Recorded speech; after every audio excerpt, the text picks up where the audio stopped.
Un inizio in campionato difficile per il Vado è stato resettato con 2 vittorie consecutive, l'ultima delle quali nel big match di domenica scorsa con la Fezzanese. Difficile è anche l'impegno odierno contro un Ventimiglia che domenica scorsa ha fermato l'allora capolista San Margheritese.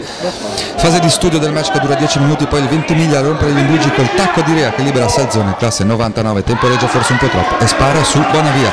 La risposta vadese è affidata come al solito alle accelerazioni di Luca Ferrara al 20°. Crazy Diamond va sul fondo e mette al centro dove la girata di Tona è frustrata dall'intervento di Scognamiglio.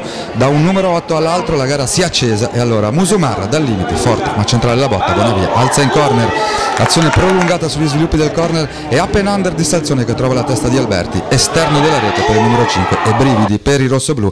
Alla mezz'ora però tocco di mano di Allegro in area di rigore e Campazzo di Genova assegna la massima punizione. Timide le proteste del numero 6, non altrettanto il destro dagli 11 metri del numero 9 di Pietro che spiazza Scognamiglio e porta in vantaggio gli uomini di Tarabotto. Le immagini e il montaggio di Marco Ieracci ci teletrasportano al terzo della ripresa quando è tutta bella l'azione del Vado col tacco di Pietro che libera la sgroppata di Ferrara.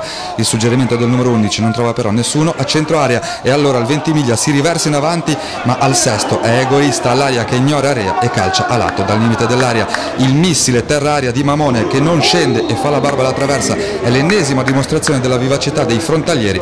Una verve letteralmente cassata al 17° quando su angolo da destra di Ferrara la palla sbuca sul secondo palo dove Buono è più resto di tutti in spaccata a realizzare la rete che vale 2-0 e una serie ipoteca sui 3 punti. Gli ospiti però non demordono l'occasione per riaprirla subito, c'è la nuova entrato Danilo Rea ma il destro a giro del numero 18 fa solo la barba al palo della porta difesa da Bonavia che è semplicemente fenomenale al 28° quando a mano aperta dice di no la conclusione ancora di Rea al termine di una ripartenza repentina degli uomini di Caverzani.